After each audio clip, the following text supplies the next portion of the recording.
how'd this story get on your radar? Completely by accident. I was not looking to write a book about Opus Dei. In fact, I knew next to nothing about Opus Dei when I came into this. So I'm a financial reporter. I've been covering finance for the past 20 years. And generally, I've covered a wide range of stuff, but generally it's kind of quite esoteric, what's going on in the bond markets or this kind of how this weird regulation affects this bank or whatever. But in 2017, a bank in Spain collapsed, and I was asked to cover it. And initially, it seemed just like the same old story. I mean, we've had a bunch of banks collapse in Europe and across the world since 2008. And it seemed like the same old story of basically management had taken too many risks, hadn't stayed on top of what they were doing, and things had just spiraled out of control, and the thing had all come crumbling down. So I reported on the bank. That was the story, and that was the story for everyone else as well. And I just left it. Mm-hmm. But then 2 years later, and we'll get on to maybe serendipity later, but through my partner who had a sabbatical at work, she had 6 months, she's an academic, she had 6 months to go off and, do whatever she wanted to do. And I asked my boss at IFR whether I might go join her and live in Spain for 6 months and just work remotely from Spain, still doing my day job.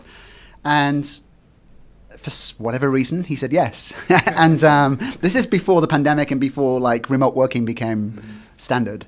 And so when I was there, I was like, okay, right, I better start looking for some stories here because, I need to justify being in this other part of the world. And I'm going to look back into that collapsed bank story because I'd seen in the newspapers that some of the investors that were involved in the bank and some of the bondholders were starting to sue to try to get some of their money back. And so I thought, hey, there's probably an interesting financial story here. And so I went around, met all of the interested parties, and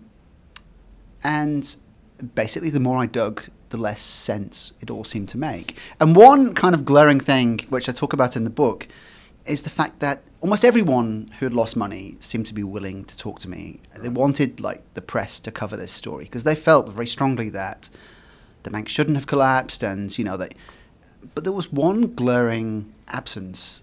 The main shareholder, this organization called the Syndicate, had just disappeared from view. They'd been dissolved as an entity. Sorry, the main company behind the Syndicate had been dissolved as an entity, and I thought that's a bit odd.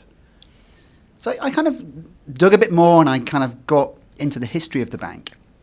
And I discovered that this bank that had collapsed 20 years earlier, 30 years earlier, it had received all these prizes as the most profitable bank in the world, ahead of JP Morgan and Citibank and all this stuff. And I was like, now that's a very interesting narrative. Maybe the story here is maybe there's a big story here, just a feature story. I wasn't thinking book at this point. Maybe there's a bigger story here of how it is that a bank that was once the most profitable in the world can 20 years on collapse. And so, basically I got into contact with one of the old bosses of the bank who had run this bank, Banco Popular it was called, alongside his brother. These two brothers had run the bank for 15 years alongside each other. One of the brothers, who had died by this stage, was called Luis Valls Taverner, and he'd been a member of Opus Dei, a numerary member of Opus Dei, which means that it's kind of the inner sanctum of Opus Dei. These are people that dedicate their lives to the movement. They take vows of chastity, poverty, obedience as well. Mm-hmm. So that was one brother. The other brother was this guy called Javier Valls Taverner, and he was very different. He was not religious. He was outgoing. He loved good food, good wine. He loved his golf. Right. They were kind of polar opposites. And actually, within the bank, there were nicknames for the two of them. They were known as Opus Dei and Opus Night. So Javier was still around. He was very old, quite sick, but extremely lucid, and he basically told me everything. He basically, I was kind of saying, I came into it saying, asking him how it was that this bank had collapsed, had been, gone from this peak to this very deep trough. And I asked him directly, the syndicates, I can't seem to kind of locate them. I can't seem to find them. What is it? and he basically said, "It's Opus Dei." Wow. And that set me off on a journey that took me down this very deep, very long rabbit hole, out of which I'm just about emerging now, but events keep threatening to kind of drag me back in. You know, people keep getting in touch with new little threads for me to follow and stuff. So whether I get to fully emerge from the rabbit hole or not is yet to be seen. It's still early days, but how does it feel to have become, at least in the English-speaking world, an authority on such a large topic and consequential topic? Honestly, it feels a bit weird because, like I said, I didn't come into this thinking I really want to learn more about Opus Dei and I want to write a book about them. And secret societies. So now to be arguably, there are many more people in the world who know a lot about this, but who perhaps don't want to talk about it. Who aren't journalists. Who aren't journalists. But yes, I'm just starting the promotional kind of wagon around the book, and so I'm just starting to talk about it. And I think kind of there is a bit of a realization kicking in, which is quite strange, because you have this whole imposter mentality, right? This imposter syndrome. Yes, so it's like you get invited onto shows such as this, and you think, what am I going to say? And and you try and prep some themes and topics that try and refresh your brain, and you realize that I know quite a lot about this. Maybe I am an expert on this. But it's a strange sensation. Nice. Well, we're going to get to the counter narrative machine that is Opus Dei and what they're going to do for you and so forth.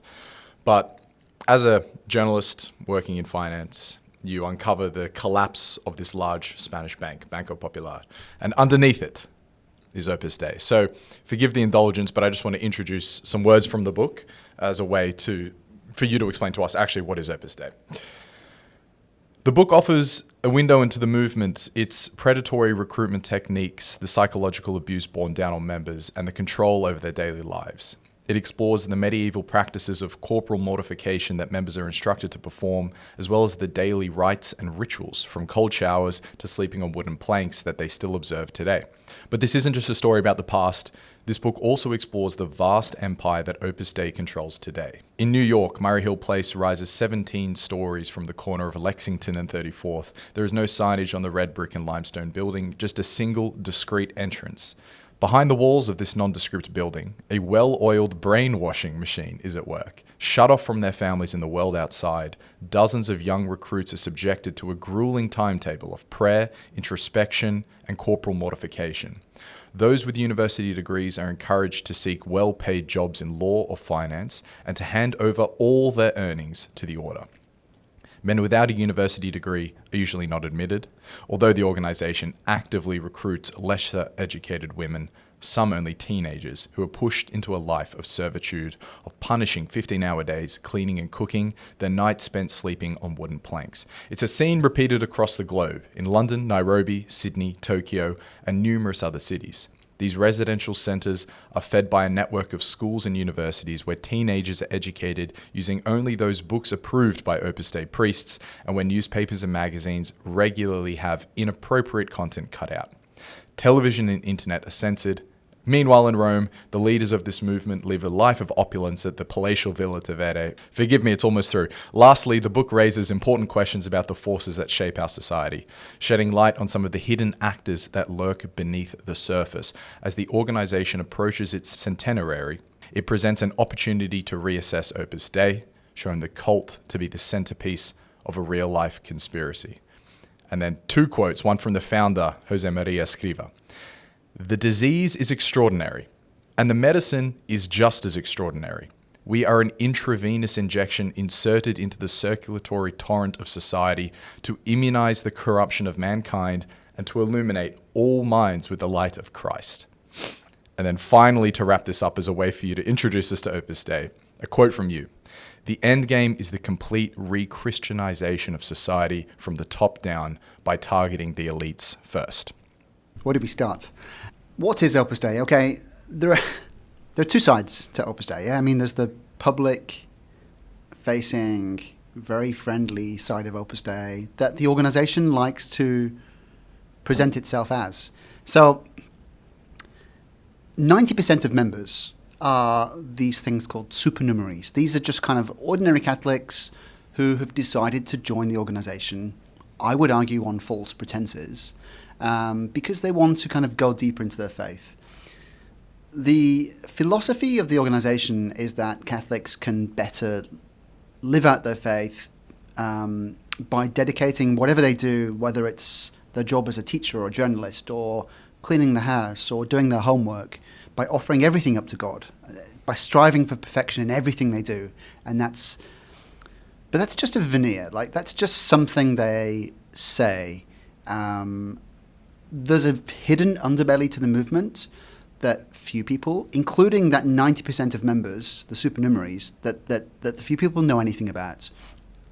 So 10% of members are this class of membership called the numeraries. These are people who have often been targeted from a very young age, have been recruited into the movement, and have been basically controlled and manipulated for their entire lives. They're cut off from their families and their friends, told to quit their job and go move to another city to do this internal job for Opus Dei. They've taken vows of chastity, poverty, and I would argue the most critical one, obedience. And these are the foot soldiers of Opus Dei. These are the people that basically run the organization on behalf of the leadership in Rome. And, you were just saying that, so Opus Dei presents itself as a benign kind of organization that's just helping ordinary Catholics. Yeah. But, I basically got access to a treasure trove of internal documents, and the writings of the founder were, it's set out in black and white that the mission of Opus Dei is something quite different. And it's something which is far more ambitious. And far more ambitious and far darker. This is an organization that seeks to re-christianise the entire world. Now, we could spend an entire podcast unpackaging that idea. The world was never Christian to begin with, right? So yeah. But also it's for people with faith out there as well who might be listening to this, it's important to emphasize as well that this re-Christianization bears no resemblance to the Christianity that many people recognize, love, charity, this kind of thing. This is an extremely conservative reading of the Bible. I think it would be fair to argue that the organization wants nothing short of theocracy. Right. They want society to be reshaped entirely, and every strand of society, from government to education to the judiciary to everything to be shaped by the very warped, distorted, conservative, radical reading of the Bible. But Opus Dei hides behind this veneer of respectability. And what enables it to do that as well, and we can get into how this has come about maybe later on, but the fact that it's an official wing of the church, it's a part of the church that's been authorized by the Vatican. It's been given this legitimacy by the church, and that enables it to basically take advantage of ordinary Catholics. Because, if I'm a parent, I've got kids. If I were a Catholic, I would see this organization and think, oh well, they're approved by the Vatican. Why wouldn't I send my kids to their school? Or why wouldn't I send my kids off to some homework club or some youth club that is run by it's just a part of the Catholic Church. But what those people don't know is that there's this hidden underbelly to the movement that even the Vatican knows nothing about. Right. And it hides behind this legitimacy in order to convince people to drop their guard so that it can go in and basically get its claws into new recruits. What have you learnt about, say, religious extremism more broadly? Because this feels like a Middle Ages fundamentalist interpretation of how one should morally live their lives. But yet perplexingly, given the cast of characters that you present in the book, there are still loads of highly educated people living in 2024 who find this to be a very compelling worldview. I mean, I think there are two things there, I think. So okay, one, we deal with, we're all familiar with, the stories of, Scientology and the rest of it. And for some reason, these organizations are able to tap into something, whether it's a vulnerability or a yearning for something in individuals out there. Yeah. And despite it being pretty well publicized that these organizations are nefarious, and I'll probably get sued for that by the Scientology movement, but despite it being pretty well established that these are not good organizations with individuals' rather best interests predatory. Exactly. Yeah. People still fall into the grasp.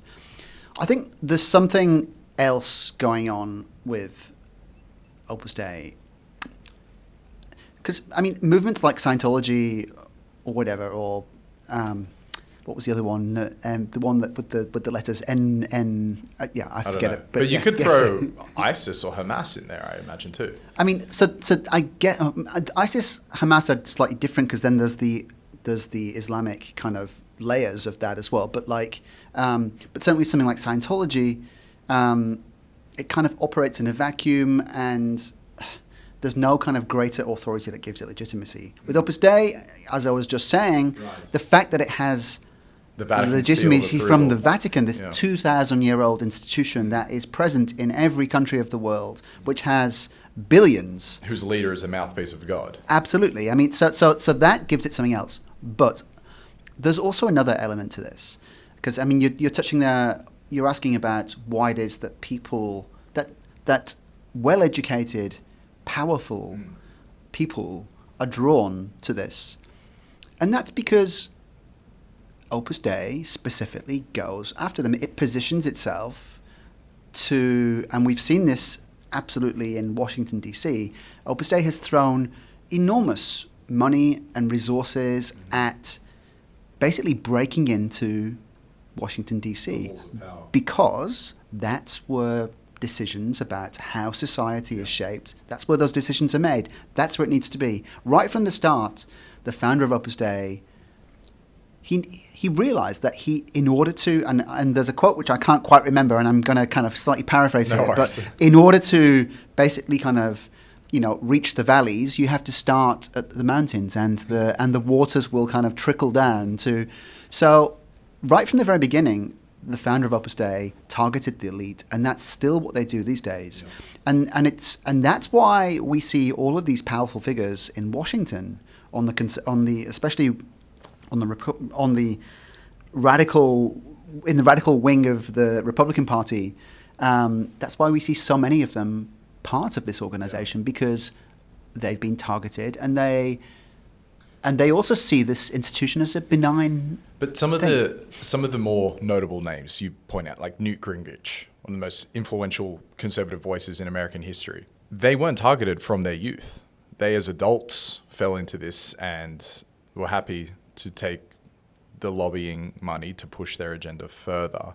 But the point I'm trying to get to is at least for me, I was drawing comparisons with ISIS and Opus Dei. The difference being is that the endpoint for ISIS is jihad. It's rather violent. But the endpoint for Opus Dei was rewriting the legal systems to reflect their worldview as they would like to see it.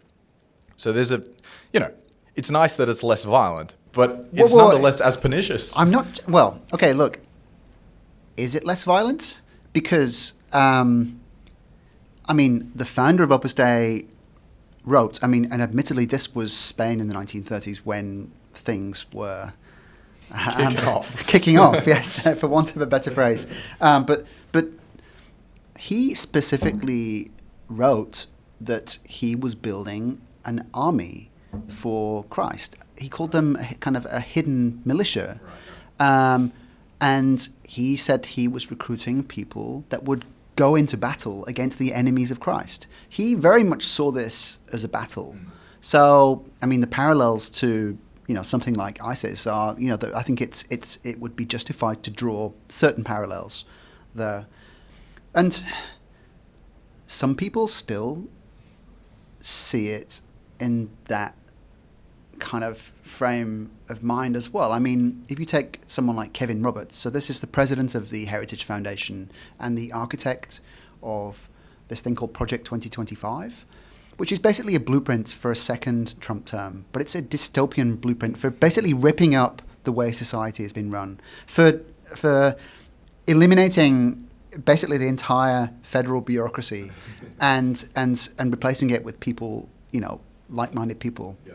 He's gone on record saying that basically the second American Revolution is coming, and it will be bloodless, but only if the left allows it to be so. So the kind of the subtext is that there could be a battle coming. Yeah. And this guy, by the way, you might be asking why I'm bringing him up. Mm-hmm. This guy receives his spiritual guidance from Opus Dei. He's a regular attendee to the Opus Dei Center in Central Washington. This is one of the most critical figures in American politics right now. Yeah. And if Trump wins the election, that blueprint will become a reality. Oh. I'm not saying that they're going to be able to push through their entire agenda, but that's what they want. And so I think, sorry, I cut you off in the middle of your question there, so I think there are some parallels. But I mean, it is in the minds of some of these people, it is a battle that could become violent. Yeah.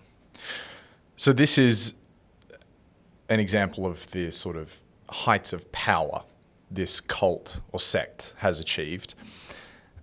And I had the opinion, or at least I was under the impression that Opus Dei was tracing back to the Middle Ages or something. But surprisingly, it's 1920s Spain. And this fella, Josemaria Escriva, it's quite an entrepreneurial story in many respects. So from the beginning, could you just say the struggles this guy went to, the influence of Castro, and then coming out of World War II, the development of Opus Dei? The Franco, you mean, sorry? Yes. Yes. Castro, I'm not sure he would have. It would have been a big fan of, but he's vehemently anti-communist. This guy. So yes. So Josemaria Escriva, he was a young priest in Spain in the 1920s, but he was kind of he was a bit lost. He didn't really take to the priesthood super well, and actually, in the late 20s, he even started to toy with the idea of just becoming a civil servant. Mm-hmm. But then one day on retreat in October 1928, he basically, as he tells it, he received this vision from God for Opus Dei, for this new movement of lay Catholics who wanted to live out the faith more seriously, and a way for them to do it. So basically what he envisaged was just a way for ordinary Catholics to be much more serious in their faith without becoming priests or nuns or whatever, to be able to do it in their everyday lives. Now, he said later that this was a vision that came directly from God, mm-hmm. and God outlined precisely how the movement should look. I mean, whether we want to dig into that or not, I'm not sure. I mean, he'd made many jottings over the years about, kind of playing with ideas. And, it's my view that possibly what happened on retreat in October 1928 was that he just had what you and I would call an epiphany. Right. Things just kind of came together in his mind.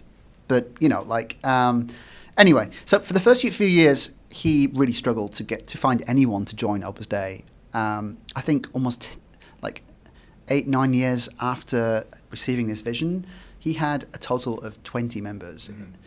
But the Spanish Civil War transformed everything, right? So after the war, for much of the war, he was in Madrid for a while, but then he escaped, got over the Pyrenees into France, and then he got to the Franco-held territory in the north.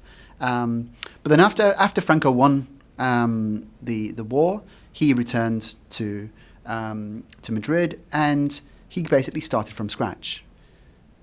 With this extremely authoritarian, conservative dictator in power, Opus Dei suddenly took off. Right.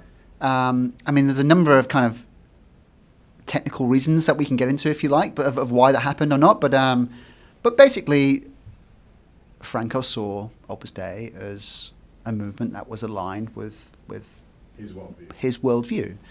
In fact, you know, he had a private retreat with Escriva at the palace where he lived, and he described Escriva as a very, very loyal citizen. At one stage, he even considered making him a bishop. The Franco regime provided Opus Dei with money and with operational resources to expand. The Franco regime also created an ideal environment for Opus Dei to expand to. So after the war, Franco was extremely worried about the potential for the student population to kind of rise up and you know, basically oppose what his authoritarian and murderous regime. So what he did was he made it a law that basically all students had to live in halls of residence that were run by religious organizations. Mm-hmm. And this played right into the hands of Opus Dei. So Opus Dei set up several student residences. Because at that point, if you wanted to live away from home at university, you had to be in one of these. So, and you know, the war had destroyed so many buildings. Mm-hmm. So basically, they had a semi-monopoly on student residences. And in the early years of Opus Dei, Escriva had also developed a really detailed blueprint for how to surreptitiously recruit young people. Who he identified as being talented, potentially powerful one day. Yes, absolutely. So he identified people that would be tomorrow's elite. You know, the best students at university, the ones from good, you know, wealthy families because a big detail of these student housing is also that they were educating people in law and then in religious practices. Yeah, absolutely. So people would be. So he developed this kind of blueprint for. In many ways, you kind of mentioned this before. In many ways, there is much to. Admire is not the right word, but it's impressive. It's impressive. What he did, because during those years before the war, when he was really struggling to convince people to draw in, the whole time he was watching and learning and developing techniques to basically target people and hunt them down to get them to join. And these techniques are still used today, and they're very efficient. After the war, with the student residences, he was able to put this plan into action. So he basically had an entire building full of people who he could recruit from. And they would keep records on all of the individuals. They would watch them, where they went, who they hung out with. They would offer them kind of counseling sessions or spiritual guidance sessions, and they would note down their insecurities and, you know, what they wanted from the world or whatever. And they would use these report cards as a way to hone the recruitment techniques. You know, they would have targeted recruitment techniques for each individual, and it proved extremely efficient. And thanks to this network of student residences and this detailed methodology of recruitment, membership really took off in the early 1940s. And they would also the totally secretive confessional sessions. Yeah, they'd even be recording this sort of stuff and potentially using it as compromat down the line. It's extraordinarily manipulative and as well hypocritical to what the actual values are supposed to be. Yeah, absolutely. So this is an organization with a veneer of faith and Catholicism, right? So, and they use that precisely to collect information on the membership. So there were various instances that I detail in the book where absolutely, the seal of confession is broken. The Opus Dei priest is hearing someone's confession and passes that information on to other members in order to, like you say, either just have that information for a rainy day or to better mold the grooming of this person in order to push forward the Opus Dei agenda. It's a complete bastardization of Catholicism. It's a manipulation of the faith, and it's taking advantage of people's vulnerability and the confidence that they place in the Catholic Church. It's taking complete advantage of that. And that's for the men involved. And the way, I mean, that's happening on the women's side as well. So there's the numerary members are both men and women. The supernumerary members, the kind of ordinary Catholics, are both men and women as well. But I'm guessing you're getting onto this other class of membership. Yeah, because this is from memory, but I think you allege that as much as thousands of victims over the history of Opus Dei have been subject to human trafficking, sexual abuse, and as well drug abuse.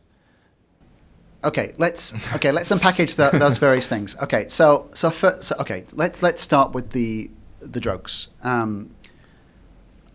Within the numerary ranks, this kind of 10% kind of elite core that basically kind of runs the organization. These people that have ones with the most power. Yeah, the ones that have taken vows. The ones with most power are the leadership in Rome. Okay. The numeraries are told what to do. These people are obedient servants. And if it's required that you leave your job and go move to a city the other side of the world, then that's what you do because you've taken this vow. And,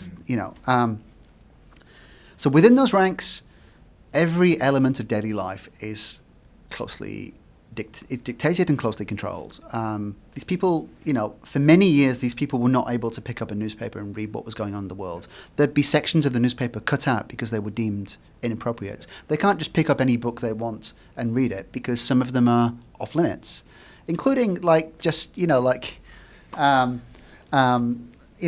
everyday authors that kids in schools are reading, like Jack They're not getting Kerouac Harry Potter. Exactly, I'm not sure what classification Harry Potter is, but maybe we can look that up later. Yeah. But there is actually a website where you can look up the rating of each book. I wonder what rating my book will receive. But it's straight in the fake news bin. Yes, I'm sure. But within these ranks of numeraries, obviously, this system of control and manipulation takes its toll. And the numerary ranks are riddled with mental illness. And I've spoken to many numeraries who've told me that vast numbers of their colleagues were drugged, basically sent to a doctor, usually an Opus Dei member doctor, and sometimes with the director of the residence, so that this person's boss goes with them, that this person's Opus Dei boss goes with them, and they're prescribed a cocktail of drugs, to basically kind of lessen their symptoms and allow them to continue operating. In one instance, this guy went to Rome and was given this box of pills and told not to read what was on the label, just to take them. So yes, there's this. I would argue that the problem of the prescription drug problem is widespread, and mental illness problem is widespread within the numerary ranks. It's impossible to put a number on it, but hundreds, if not thousands, of people over the years. And the reason being is that they have so many strict controls on their lives.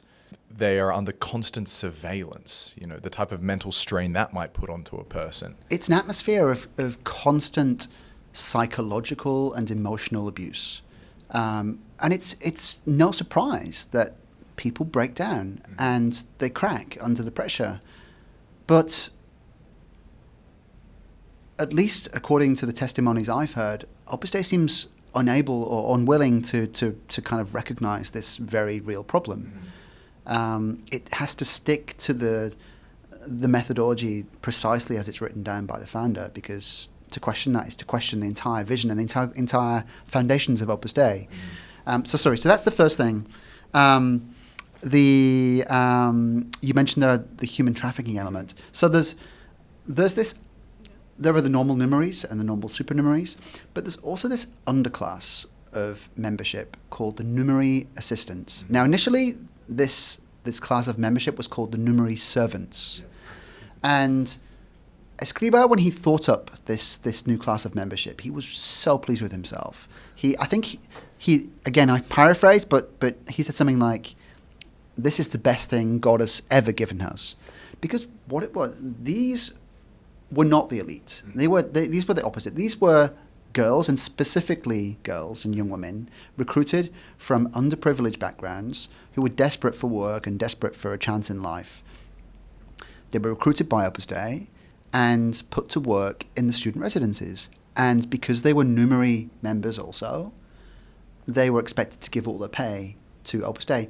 So what that meant for Opus Dei was that suddenly it had a workforce for its to clean and cook at its student residences right across Spain that didn't cost it any money. And this class of membership is still in existence today. I travel to Argentina, where there is currently a live complaint that's been brought by 42 women there, who were recruited from impoverished communities in Argentina, Paraguay, Bolivia, across South America. They were recruited and coerced into Opus Dei as young girls, some at the age of 12, 13, told they were going to have a better life and they were going to move to the city and be trained how to cook and clean, and they would get all these qualifications and then they would get great jobs. That didn't happen. They were taken away from their families, put in these schools and basically pushed into joining Opus Dei and remained within Opus Dei for decades, some of them, working 14-hour days for no pay whatsoever, scrubbing floors, cleaning toilets for the elite members, for the numerary members. And the human trafficking element of all of this is that in Rome, there was a department dedicated to deciding where these resources, these people, these women were needed. Cattle, labor. Exactly. So in Rome, they would decide, well, in Chicago, we need so many numerary assistants or whatever. Yeah. And, back in Argentina or the Philippines or Nigeria or other poor parts of the world where these girls have been recruited, on the ground, the directors in charge of these girls would be like, hey, we kind of need someone in Chicago. Would you be willing to go? And the girls would say, of course, but because they knew there was an expectation that they couldn't say no. I mean, that they felt so. The human trafficking element of this is that, if you look at the United Nations Charter, which defines what human trafficking is, it makes it quite clear that even where someone has given their consent, if that consent is under conditions of coercion or manipulation, then consent is not taken into account. It's still human trafficking. So not legal consent. Yes, absolutely. So that's the human trafficking element of it. You also mentioned a third thing. Yes, sexual abuse. But one step further in the human trafficking, is it the case that when this Filipino numerary servant, a numerary servant or numerary assistant I was trying to go for the modern one. Numerary assistant yes. is shipped over to Chicago. Is her passport then taken from her? Because then this really becomes slavery. I can't answer that question specifically. In fact, I'm not sure I've even asked that question. That's a very good question to ask. And I do hope that authorities around the world will be looking into this and asking those types of questions. But what I would say is that when these girls and young women, I should say, are moved to other Opus Dei centres in other parts of the world, their existence there is heavily controlled. In many cases, they're not allowed to leave the residence unless they're accompanied by someone else. And so, whether they have their passport in the drawer in the bedroom or not, kind of becomes irrelevant. And also, what I think it's important to realize as well that in many cases, these women are not being paid. So even if they wanted to leave the country and go back to their home country, to their friends and family, they don't have any money. They can't do it, right? So having their passport or not, it's almost irrelevant. But. So they're exploited because of their lack of privilege, lack of education, lack of opportunity, devotion to God.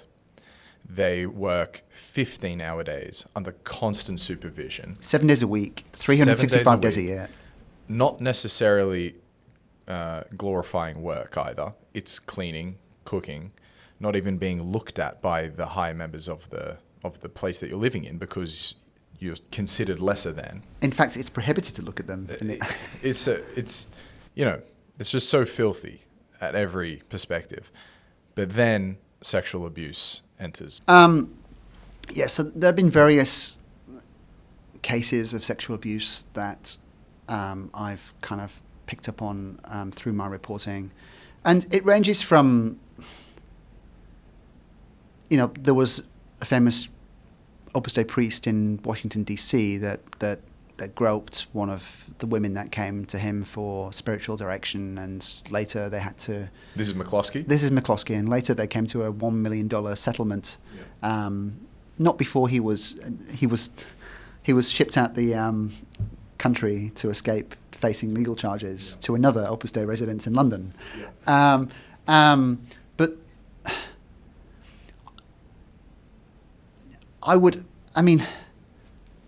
sexual abuse has been something that has plagued the Catholic Church, I'm sure, for much of its history. 2,000 years. Sure. Yes. In some ways, what do you expect? You're repressing the very natural sexual needs and urges of an individual. Something's going to give at some stage. You're a teenager recruited into this system. You have all these great role models who are filling you with all types of ambition and pride and these great things you're going to be doing. And then you hit your 20s and you're told, by the way, you've taken a vow of chastity. Never in your life can you experience this thing, which you can clearly see elsewhere in the world people are experiencing. And then it manifests itself in just filthy ways.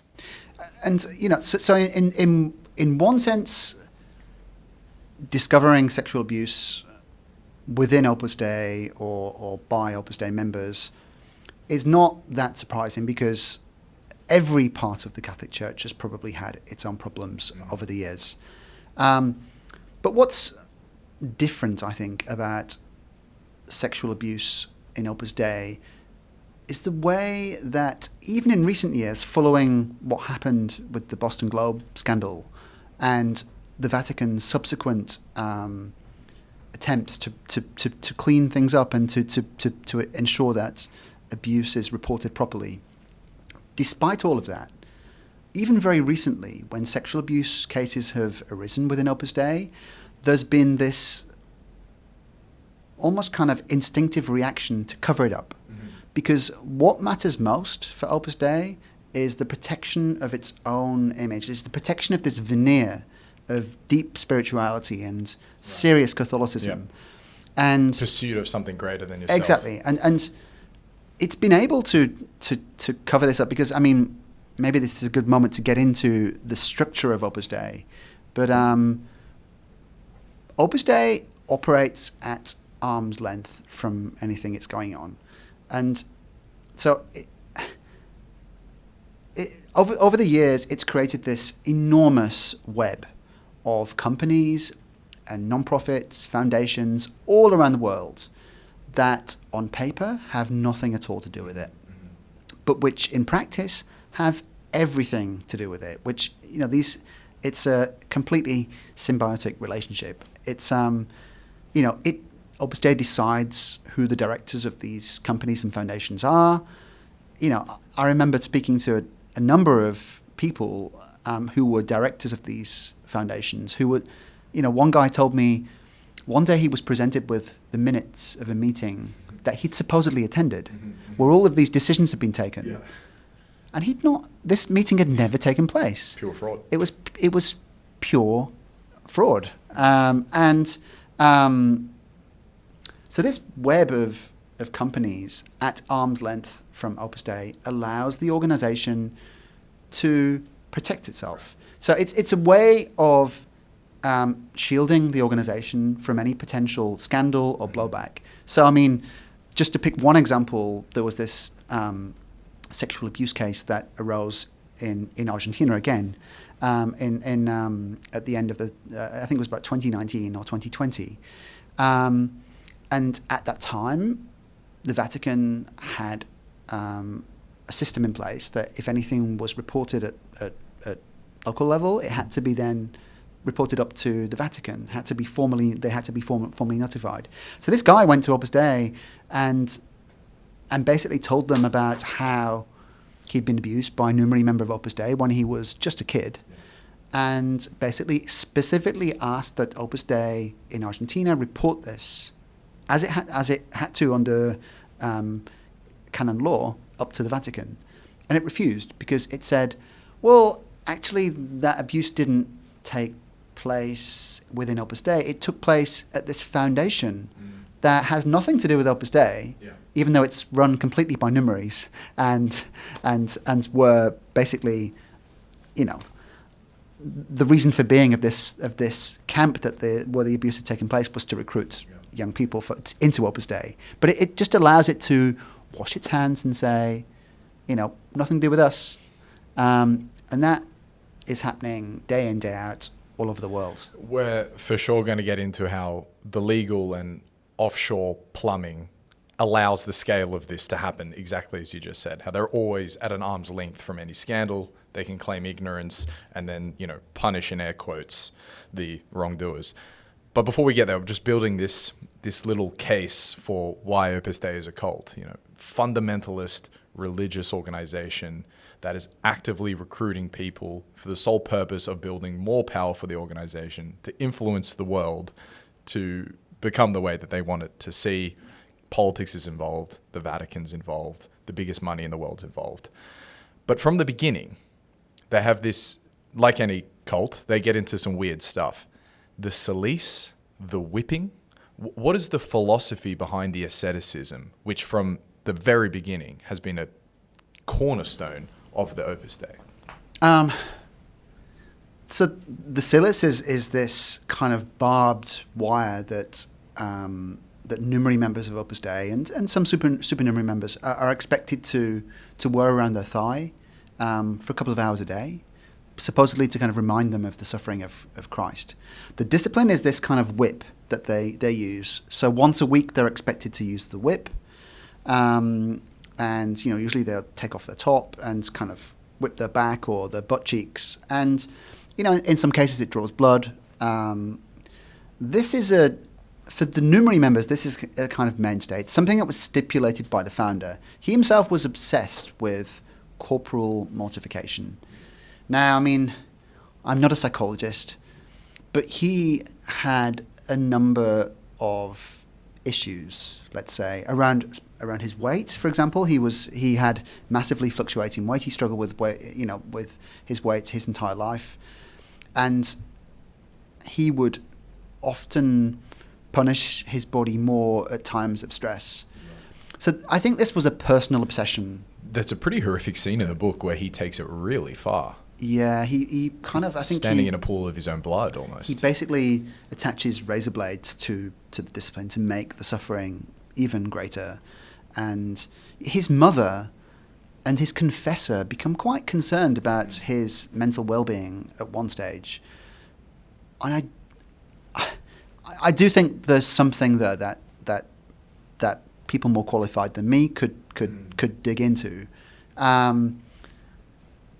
But this personal obsession became a rule for everyone else as well within the organization. And certainly for numerary members, it's still encouraged for supernumeraries, but it's not enforced. But when it comes to numeraries, it's basically enforced. The organization would argue that everyone's free to make their own decision, but that's not quite the experience that I heard. So in all the people you were interviewing, did you come across people that did not want to do this to themselves? Or typically did you find that it's a way they can feel closer to God it is another way to justify this whole world that they've decided to fall into? Well, I think whether they wanted to do it or not is not quite the question. They were taught, they were told that this was expected. Right. So this was part of the vision that Escriva had received from God. So to be a member and to offer, this was the whole framework of Opus Dei, including this corporal mortification, the daily corporal mortification and the weekly one with the discipline, was just part of being a member. And so if you'd taken vows, and it was just part of what was expected. In fact, numeraries for many years were expected to fill in these cards where they had to tick off that they'd recited the correct prayers each day and that they'd basically done the corporal mortification each day. Yeah. And the director of the residence where they lived could demand this card at any time to check that you were complying with what was expected. Now, I mean, I would argue that what began as a personal obsession of the founder, perhaps rooted in his own mental... how should I phrase this? But his own insecurities around his body or coping with stress or whatever became an extra way of controlling people. It's about controlling the way that people live, and it's about teaching people that suffering, i.e. being controlled and manipulated, is part of life, and that if you feel... And part of your devotion to God. Yes, absolutely. And that that members of Opus Dei are taught that suffering is something that you can offer up to God. So almost by absorbing this suffering, in fact, it brings you closer to Jesus. Exactly. And so these people are, obviously the corporal mortification is the most kind of, I guess, gruesome and headline-grabbing 100%. But at the same time... everyone remembers from Da Vinci. Well, absolutely. But the people are also expected to offer up small acts of mortification throughout the day. Right. So they're expected to do things like not drink any water for the whole day, or to not have any sugar in their coffee, or to have a cold shower. Yeah. It's a mentality that suffering is a way of being closer to God, whilst kind of brushing aside the emotional and psychological damage that those acts might have. It very well could keep at bay a lot of the depressive thoughts and broader issues that you'd be experiencing within that organization. Because, asceticism, it's very well documented as a way of coping with depression or coping with major, major stress. People will, and it's also, I think, to the point you made from the very beginning, emphasizing that the obedience is a huge part of the Opus Dei mantra, if you will. Mm-hmm. And just to unpackage that slightly as well, not just obedience, but,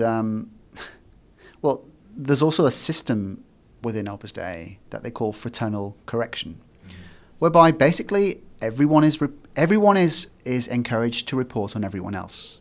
So if you see one of your brothers or sisters not following the rules precisely as they were written down by the founder, then you're expected to report that infraction up to the director, who can then punish the person in question. So there's an entire system of control as well. Psychologically stressful, I can only imagine. Absolutely. And in reporting the book, I spoke with many current members, and in the back of your mind, you're thinking, can I do anything to help here? Mm-hmm. You have to almost set aside, I think, you're there to remind yourself that you're not a professional, you don't know how to help these people.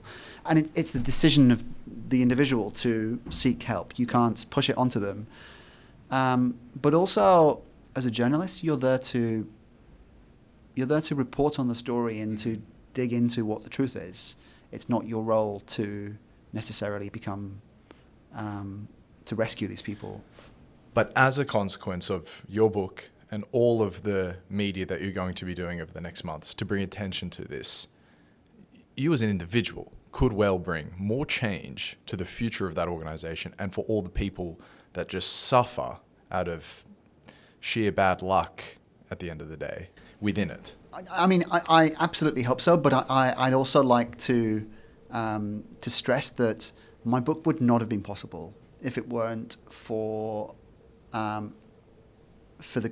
huge community out there of former members who are active online in places like opuslibros.org, which is the Spanish-speaking kind of community. There's also on Reddit, there's a community of former members. But also, I think, a critical piece, if something happens with Opus Dei, if the Vatican intervenes or if criminal charges are brought, it will also be thanks to what has been happening in recent years in Argentina with this group of 42 women, represented by a lawyer called Sebastián Sal, who himself is a former numeri, who have basically raised the awareness around many of these issues. I mean, so without their work and without their testimonies, the book would have been a shadow of what it is. It would have been mainly about the bank and the flows of money.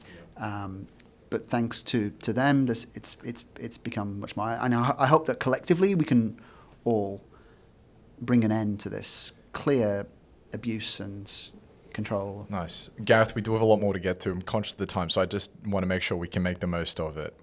The reason that the book got on my radar at all is because on LinkedIn I follow all these people writing about some type of financial chicanery, right? Which is absolutely at the center of the book, the way you found it, but then as well, no cult, no organization can scale to the heights that Opus Dei has without this offshore plumbing. So questions about Banco Popular and the finances of the organization. When do they get involved and how significant was that vehicle at scaling Opus Dei? So Opus Dei managed to get its claws into Banco Popular in the 50s after finding a piece of compromising material about the chairman, and they used that material in order to muscle the way and they basically hijacked the bank, and very quickly they reconfigured the bank to effectively turn it into a cash machine for Opus Dei to finance its expansion to every part of the world. What year? So the takeover took place over a number of years. It took them a little while to buy up the shares it needed and to engineer its takeover. But by 1959, they were in charge. It took them maybe about 5-6 years to get there. In terms of quantifying it, I mean, when I was writing this book, pieced together a bunch of records from the bank, and I had in my mind that we were talking maybe $100 or $200 million that had been siphoned from the bank.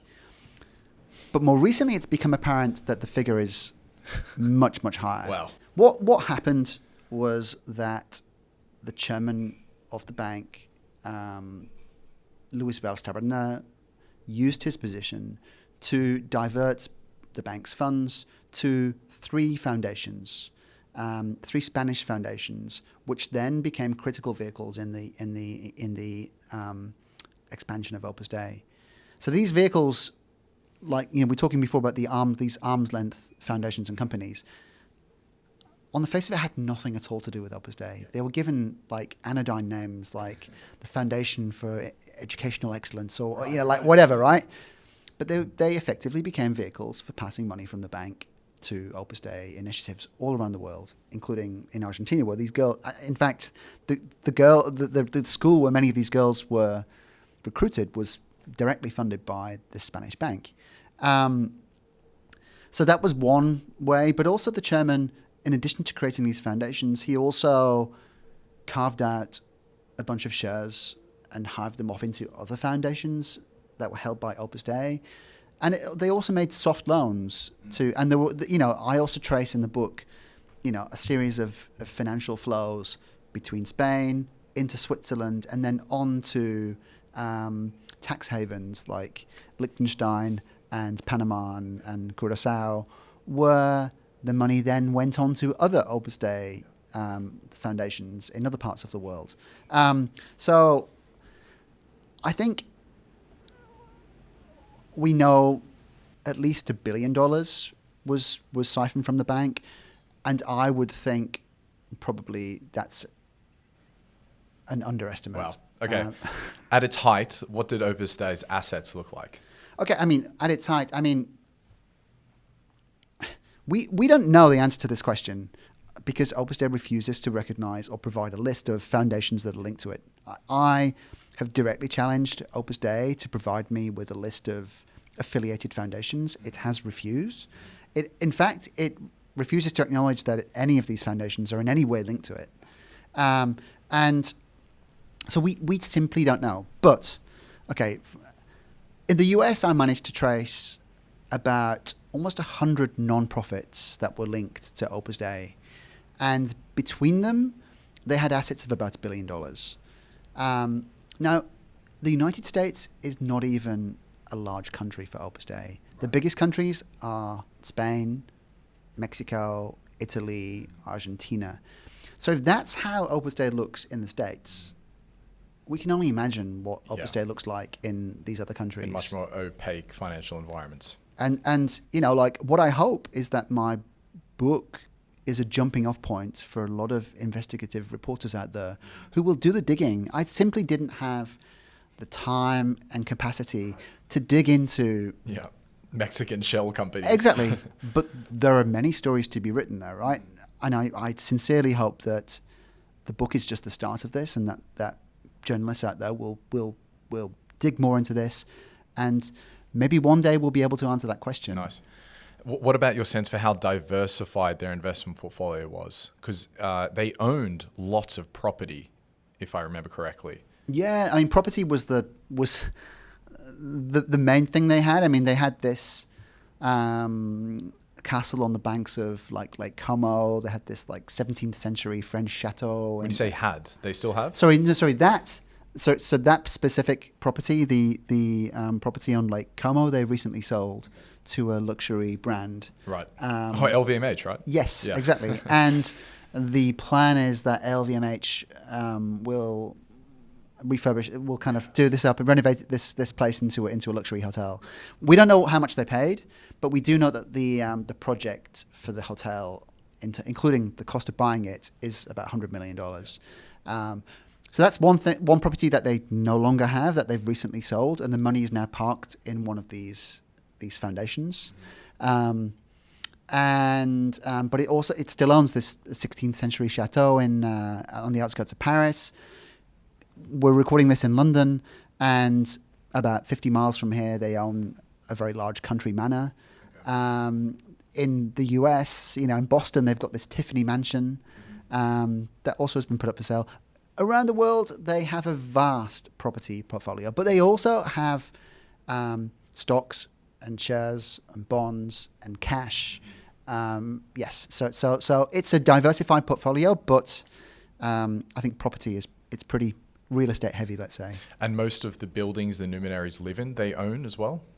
So again, the buildings where the Numinary live, through their offshore network, they own. Are owned by individual foundations, which Opus Dei, of course, has nothing to do with. Just happens that... But could very well be traced back to Banco Popular if someone goes into the work.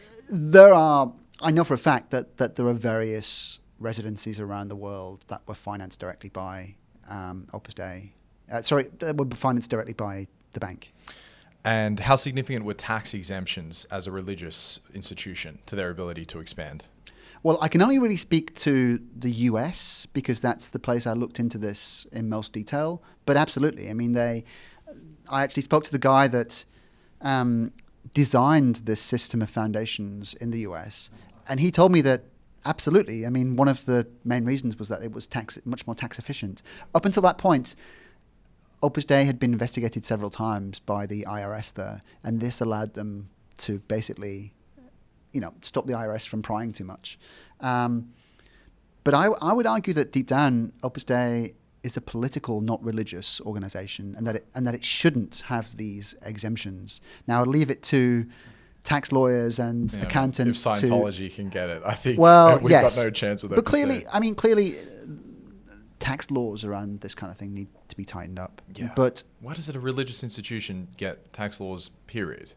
yes. If the state is separated from God, period, why do they get that? Absolutely. But at the same time, the US, it's weird. It feels like they're falling back into more religious conservatism rather than the general trend away from it. And certain things, and I mean, we'll see how the book is received in the US, but it's become impossible to discuss certain aspects of religion without being labelled as either anti-religious or, in this case, anti-Catholic, and that's just. It's just lazy. It's cheap. It's stupid. It's cheap. It doesn't engage with the facts in any way. I'm sure I'm going to be labelled as like an anti-Catholic or whatever, and they're going to put you alongside Richard Dawkins, the new atheist. I'd encourage people, just look, read the book, go and buy a copy, or if you don't want to give me any money and my publisher any money, go and borrow it from your local library. Totally. Read it for yourself. And then let's have a serious conversation. And the best part about it is that it's written in a narrative style. So it's a very exciting book to read. That was important to me because, I mean, the best... I'm a great lover of nonfiction. Yeah. And the best nonfiction are those books that have a strong narrative structure and that, where the characters come alive. And you get a sense of the story here, right? I didn't want it just to be a long list of facts and events. Thank you for that. I'm glad that comes across. No, I really mean it. Like we were talking about earlier, I'm seeing Bradley Hope this afternoon. I think he's the king of this. $1 Billion Whale, Blood and Oil. He's great. These are as exciting a books as you could ever read. Absolutely. And they're real. And Bradley actually, he gets an acknowledgement in the book. So I was toying around with this idea. I'd never written a book in my life before.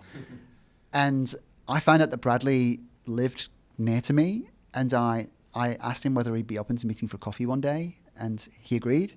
And I told him about this story, and I was like, Bradley, how do you write, how do you get like a book deal? How do you get? And so he basically walked me through the process of you need to find an agent first, and then you need to put a proposal together, and blah blah blah blah blah. And so actually, I'm very thankful to Bradley for having such a legend sat me down and taught me through the process. But yeah, absolutely, his books are amazing. Has he proposed that you do a podcast series on Project Brazen for Opus Dei? We've recorded one, and amazing. That will be out soon, or may already be out, depending on. It's perfect. It's right in their sweet spot. Yeah. Since the collapse of the bank, how has this affected the financial situation of Opus Dei? Clearly, the collapse of the bank has been a major blow to Opus Dei, but serendipitously, perhaps, this blow has come at a time when it's found another rich seam of cash in the US. So Opus Dei has become more closely allied to a group of billionaires and to a group of people that control huge pools of dark money, which have given it a new financial lease of life. So at a time when it's lost this incredible resource for Opus Dei, i.e. the bank in Spain, it's found another resource. But the irony of this new alliance is that many of these people they're all devout Catholics, but they're openly hostile to Pope Francis and his message of compassion and questioning capitalism, this kind of thing. And so publicly, Opus Dei says it loves the Pope and is obedient to the Pope and all this stuff, whilst at the same time allying with these people who are openly hostile to the Pope. But the people who've been linked to this thing called the Red Hat Project, where basically they're looking past Francis and they're looking to influence the next conclave to elect a more conservative Pope, because they're horrified at the direction that Francis is taking the church in. Yeah. So it's so medieval. Like Pope Francis is a very conservative man. It's like, why is it not conservative enough? I think what this project has opened my eyes to is that, I mean, I think for many years I kind of looked at what was happening at the Vatican and things like the Pope, and you accepted it at face value as this deeply religious organization, and this guy is has been elected by his peers. But the more you dig into it, I spent quite a long time talking to cardinals and archbishops, and what you realize is that basically the Vatican is just as political, if not more political, than any capital city out there, right? And so there's a lot of political complexity going on, let's say, at the Vatican. Yeah. I imagine you have the type of access now that could justify a nice New Yorker piece on the lobbying within the conclave for the next pope, which would make for an interesting story as well, obviously. Yeah, although, you know what, it's speaking, frankly, Ryan, I'm also keen to move on to something completely different. Right, okay. I'm kind of, I mean, this might not happen because of my expertise in this subject now. I might have to write about this for pigeonholed for a decade. But at the same time, I'm just a little bit sick of religion and cults, and if I do another project, another book even, I'd like it to be about something completely different. From your reporting, it becomes pretty clear they were so brazen with their fraud and embezzling, Opus Dei with Banco Popular. So I wanted to ask you, which is closer to the truth? One, that they were just so overly confident in their ability to cover it up because of the secrecy of the organization, or two, this type of financial behavior is far more common than we realize? I think both things can be true. I think they believed they had put together a system that would never be exposed, that would allow these flows to remain hidden for eternity. But what they weren't banking on was the collapse of the bank and the opening up, critically for me, of the Banco Popular archives, which has allowed me to piece together this story. Had the bank not collapsed, this story would have been impossible to write. And serendipitously wouldn't have even come across your desk. Absolutely. But to your point about, is this just the tip of the iceberg with, and I'm not just talking about religion here, but about, I know you've had many other guests who are much better qualified to talk about this, but I mean, we're here in London, right? I mean, London is the center of these types of hidden financial flows. And I'm talking to Stephanie Baker on Friday, who just wrote a book about essentially the oligarchs' grip on London. Yes. No, absolutely. Yeah, it's filthy. The fact that it happens and there's nothing we can do about it. Let's call it for what it is as well. I mean, the complicity of the banks and the law firms and the PR firms in enabling this, when everyone knows what's really going on, but everybody wants to get their fee and their cut of what, it's people have to earn a living, I guess. Yes, that's true, but it's the job of the government and the regulators to clamp down on this kind of activity so that people aren't tempted to make a living this way. Also, the hypocrisy of Opus Dei to exploit these same mechanisms, the offshore plumbing, that allow for the scale of all types of sinful behavior. I mean, there's no surprise that a cult is riddled with hypocrisy, but nonetheless, it stands out. So every corner of the internet is full of conspiracy and secret society intentions. In researching this book, how did it make you think more broadly about secret societies and conspiracy? I mean, obviously, like any rational journalist, I've viewed the world of conspiracy theories with a heavy dose of skepticism. A heavy dose of skepticism over the years. But I mean, this was literally a real life conspiracy hidden in plain sight. Yeah. This was a high street bank where everyday normal Spaniards would be, having their paychecks put into this bank, or they'd have a mortgage from this bank or whatever. Who knew that for so many years it was funneling all this money to this crazy religious organization that's trying to change the world. there are still many crazy conspiracy theories out there. I'm sure the vast majority of them are absolutely false. But every so often, one is proven correct. the conspiracies are onto something. But, I also don't want to kind of do a disservice to the book because, the book has more than 100 pages of endnotes. It's really meticulously sourced and fact-checked and legaled. And, it's not a YouTube video off a couple of Reddit posts. It's not a YouTube... and there is too much of that. But what I would argue is that there's still very much a critical place for investigative journalism in society. People need to be digging into this, and sometimes people will dig and find nothing, which is fine. But every so often, you'll find some amazing story, as I did. Yeah. Through sheer luck. I was surprised to see Michael Sugrue and Peter Thiel both feature in the book.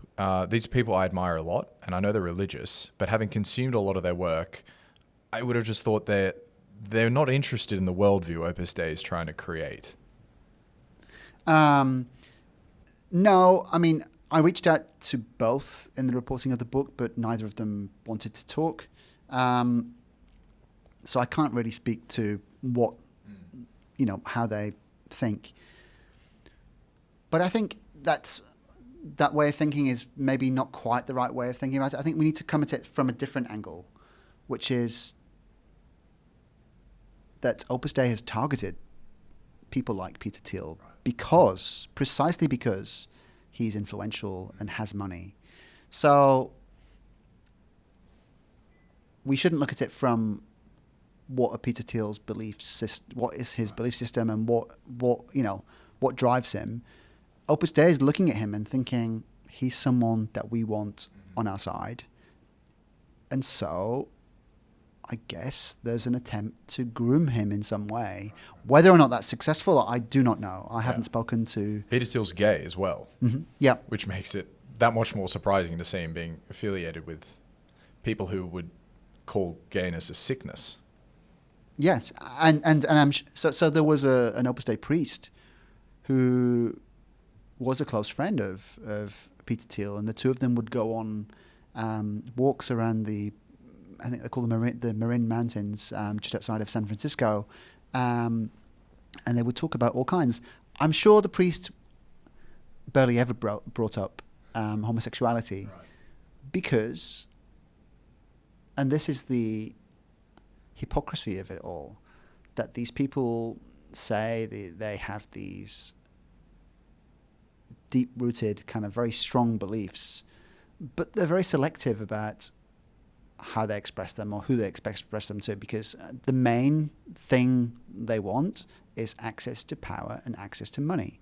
And so to some people they'll say one thing, to other people they say another thing, and so I'm sure Peter Thiel's sexual preferences was something that was almost consciously not raised in order to not push him away. As a part of the manipulation. Absolutely. To get what they wanted. I think you answered this question by reframing it rather as not reporting on Peter Thiel or Michael Sugrue's opinion on Opus Dei, but rather Opus Dei's interest in them because of their either cultural influence with Michael Sugrue or sheer power of Peter Thiel. And I wanted to ask you, does putting these names in the book, does it just excite the reader because they're names that we recognize? Because is there a possibility that having someone's name associated with a story might actually exaggerate their role in it? I think they're important examples of the type of people that Opus Dei want to go after. And also, I think my reason actually for including Peter Thiel, and I don't want to imply that he is in any way involved in Opus Dei, but for me it was important because he is a symbol of success and entrepreneurship, and he's had incredible professional success through his life. I wanted to kind of illustrate to the reader the type of person that Opus Dei targets, and also what's important as well is to demonstrate the access that Opus Dei has. if an Opus Dei priest is able to go on walks one-on-one with Peter Thiel through the mountains, one of the most in-demand people, like in how politics. the hell did that come about? Right. It just shows you how extended and how well positioned the Opus Dei network is. So I think that's one of the reasons for including, names such as Peter Thiel in the book. Yeah. Finally, so in response to the Da Vinci Code, which somehow we haven't brought up, but they brought the Da Vinci Code, the book, the movie, brought Opus Dei into the living rooms of the whole world. In response to this, Opus Dei commissioned movies, stories, and a lot of counter messaging to suppress that movie, counter narrative, the story. Do you have any sense for what they're going to be doing to you?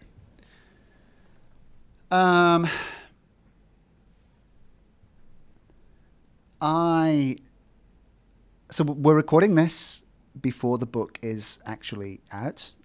And by the time listeners listen to this, it may well be quite clear what their strategy is. I think it's going to be harder for them to dismiss the book, he says confidently, because the Da Vinci Code was quite clearly heavily fictionalized, and they took elements of Opus Dei that were true, but then distorted them. Made them feel like an ancient cult. Basically, as is Dan Brown's right as a novelist, he's Absolutely. not pretending to be writing. He's not writing a non-fiction book. He's writing a novel. So it's quite easy for them to kind of brush that aside and to basically twist it into a positive narrative for them. And they, one of the most senior Opus Dei leaders in the US actually told me that the Da Vinci Code was the best thing that had ever happened to them, because it allowed them to use that as a news hook to recruit and to basically represent themselves as... No such thing as bad press. I mean, there have been other exposés of Opus Dei over the years, but like the one in Argentina, more recently, the Financial Times, Antonio Cundia at the Financial Times has done some excellent reporting on the abuses in Ireland and also the organization's recruitment of children. I think in those cases, it's quite not easy, but the strategy is for Opus Dei to say that these are one-off instances of abuse. This is not what the organization is about. My book is very different, because my book basically exposes this systematic abuse. These are not glitches in the system. This is how the system is designed.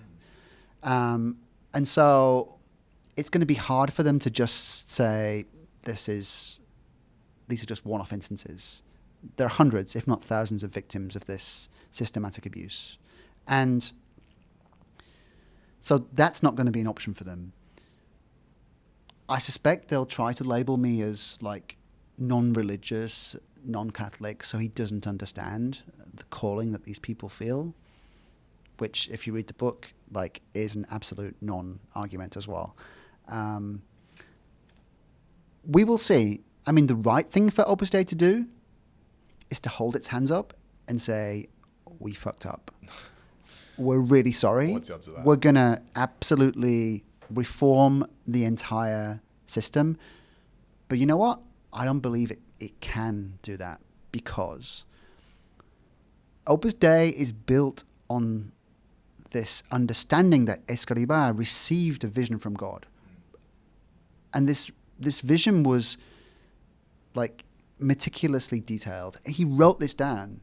And so everything that the organization does today is based on these foundational documents that he wrote, and that based on the vision that he received from God. So to challenge anything is to challenge the entire infrastructure of Opus Dei, is to challenge the foundations on which the organization was built. I think the organization is trapped by its own narrative. It can't reform. I know there are calls to reform from within, but I believe that it will be unable to reform. I think the Vatican is going to have to intervene. How cooperative were they in your research? I over a period of about 2 years, I had dozens, if probably more than 100 conversations with current members of Opus Dei, including some of the most senior members of Opus Dei. I agreed that the meetings were off the record, and so that some of the meetings were off the record, and so I'm not going to name who they are, but your listeners should know I've spoken to people right to the very top of the organization. So they were cooperative because I believe they had to maintain this veneer of like, oh, we're transparent, we've got nothing to hide. Of course we'll answer your questions. Yeah, come in and see. But early this year, we got to a point where I started to ask more pointed questions, and it became apparent to Opus Dei that I was going to be writing about things like human trafficking and dark money and manipulation and control. And rather than address those claims head on, Opus Dei chose to sever contact with me entirely. A few weeks later as well, it was kind of interesting. A few weeks later, the Financial Times came out with this new scandal in Ireland. And Opus Dei issued a statement saying, we want to listen to victims and we want to learn so that we can address whatever's happened or whatever. So put out this statement dealing with this, what it tried to frame as localized abuse. But then a few weeks after that, it put out a statement about my book. It hadn't read the book at all. Hadn't read a word of the book. And it put out a statement saying that my book was completely false. And so on the one hand, you're putting out the statement saying you want to listen to victims. On the other hand, you're saying that everything in my book is lies. My book is based on the testimonies of hundreds of former members. You're dismissing the testimonies just out of hand. You're showing absolutely zero willingness to listen and to reform. So I think there was a sense within Opus Dei that my book was much more serious for them and was a potential existential threat. And the only way to combat that was to just come out all guns blazing of like, these are all lies, without even knowing what the lies supposedly were. Yeah. It's pretty rich to claim it as all false when you haven't read it. Well, but obviously you would if you're a powerful organization that is very comfortable with lying. Well, but I don't know. I would take umbrage with that because I'm used to operating in the corporate world, and maybe Opus Dei will take offense that I'm comparing them to a corporate. But like these days, if any major institution was presented with accusations of human trafficking or anything like it, they would immediately pledge to cooperate with the authorities and to have a thorough investigation. Opus Dei hasn't done that at all, hasn't pledged to even look into what the allegations are. And I think that's quite telling. I think Opus Dei is not in a position to investigate these matters by itself. And it should not be allowed to investigate these matters by itself. The authorities, whether at the Vatican or the police in the countries where it operates, they should be the ones that do a thorough investigation, not Opus Dei. And we will see. I hope that there are people in positions of power out there who can begin an investigation and start to really kind of... I've just scratched the surface here. Yeah. There's so much more to be found out. Are you nervous about any physical threats? No, I mean, I often get asked about this, and maybe I'm being naive, but no. I mean,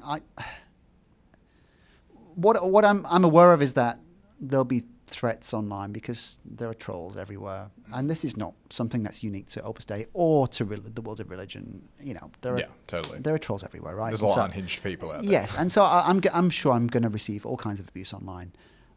That's kind of comes with the territory, I guess, of writing this book. I hope that doesn't turn into anything more. Yeah, I mean, but I think I'm okay. Fingers crossed, touch wood. And also, like, I mean, this is all kind of almost silly and kind of theoretical, but,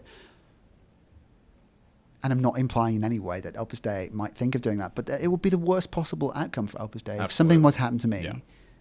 It would confirm after this book has come conspiracy. out, then the conspiracy theorists would go wild. So I don't think it's, yeah. But that said, there are crazy people out there, and I guess I will be kind of glancing over my shoulder maybe slightly more often, but no, I don't feel, That's good. yeah. Just how powerful is Opus Dei right now? Have we seen the heights of Opus Dei? Or given the comments you made earlier about their connections with the sort of new conservative, rich, powerful right in the US, that they in fact might still have further peaks to come?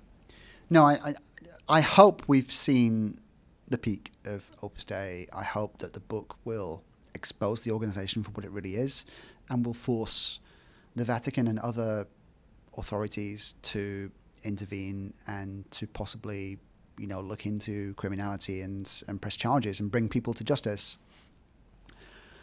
But right now, and as we said before, we're recording this slightly before the book comes out, but like right now, Opus Dei's proximity to power, especially in the United States, the most powerful country in the world, is at an unprecedented level. Like, so Opus Dei provides spiritual formation to the head of the Heritage Foundation, who is currently who has drawn up this plan for how a second Trump administration will look. This guy will, and this guy has been also talked about as a possible chief of staff for Trump as well, this guy Kevin Roberts. That whole project is being financed, or at least part financed, by another guy that's affiliated to Opus Dei called Leonard Leo. This is the guy that has stacked the Supreme Court with conservative judges, and this is the guy that has facilitated the overturning of Roe v. Wade. These two Opus Dei affiliates are arguably two of the most powerful men in the United States right now. And if Trump wins the joint plan for reshaping society, according to this dystopian Opus Dei vision that the two of them have been weaned on this Opus Dei philosophy, if Trump wins, there'll be a green light to push that agenda as far as they possibly can. Yeah. Which looks like what? Hypothetically, it all goes to plan according to them. How do they change the cultural landscape of a US society? Well, Leonard Leo has gone on record saying he wants to, and this is a quote, he wants to crush liberal dominance. And that means everything. So he's talked about, like we need to crush liberal dominance in the media, in education, on university campuses, in the culture more generally, obviously like in the judiciary and politics. This is the re-christianization of the world that Escriva talked about, whether the people want it or not. I mean, Trump is the vehicle for doing this, but Trump is not being elected on a mandate to push through Project 2025. Trump is being elected on who knows what mandate. He's not even really got a plan outlined. Whatever's most popular. But they intend to use him as a vehicle to push through the very undemocratic agenda that I'm sure if we put this to a vote in the United States would be voted down, like absolutely, decidedly voted down. In many ways, there are many parallels, I think, in the US right now to Spain in the 1930s. Opus Dei has hitched its wagon to a divisive, corrosive, authoritarian streak within society. It's fermenting kind of dissent and division. It's fueling the culture wars with a view to arriving one day at this land that this is exactly what happened with Opus Dei in the 30s and 40s with Franco. Some people might take offense with me comparing Trump with Franco, and obviously there are huge differences. But from the point of view of Opus Dei and Leonard Leo and Kevin Roberts, what Trump facilitates is very similar to what Franco facilitated for Opus Dei back then. So yeah, I think there are certainly parallels. Amazing. That's a perfect place to round that out. If you wouldn't mind, just one or two personal questions. Okay. We'll see how quickly we can knock them out. As a podcaster, a journalist, and an author, so very much media is your life. How do you see the changing media landscape for the next 25 years?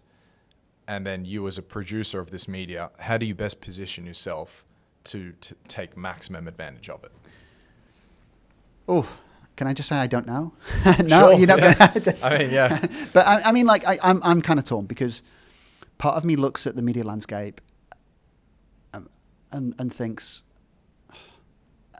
and part of me feels extremely pessimistic because I kind of, maybe I'm looking back at things through rose-tinted glasses, but part of me thinks, when I was growing up in the 80s and 90s, every UK newspaper had a correspondent in Paris and Moscow and Washington, all over. And that was replicated by newspapers in every country. So every country's newspapers would have correspondents everywhere, and you'd have people on the ground reporting. Because the business model for newspapers is broken, that's gone away. The cost cutting now means that foreign news is quite frequently covered by just some guy in London who's taking the feeds from the newswires or whatever, who has no real kind of nuance or understanding or ability to kind of report on the ground. And I find that really depressing and really sad. And I don't know what the solution is there. I know lots of people are trying to find a way out. So part of me is not very optimistic at all about the future of journalism. That said, there's this whole new breed of podcasters like yourself and independent journalists who are doing really great work out there. Like the internet has enabled anyone to have a voice and a platform, and that is both good and bad. I mean, that means a lot of crazy people out there that can push their whatever, but it also means that if you as an individual can dedicate your life to serious investigative journalism and just post it online, and if you have a big enough following, people will read it and people will consume it. So there is, but you don't have the same guardrails which true. The institutions had Yeah. to actually go through these hard measures to make sure that what was actually said on the other end of it was in fact factual, and whatever style you could put over the top of it was purely for style's sake, not actually to change what the underlying story was. No, absolutely. And I think, so this kind of fragmentation that I was talking about that's enabled people to create independently their own stuff, which can lead to extremely good journalism.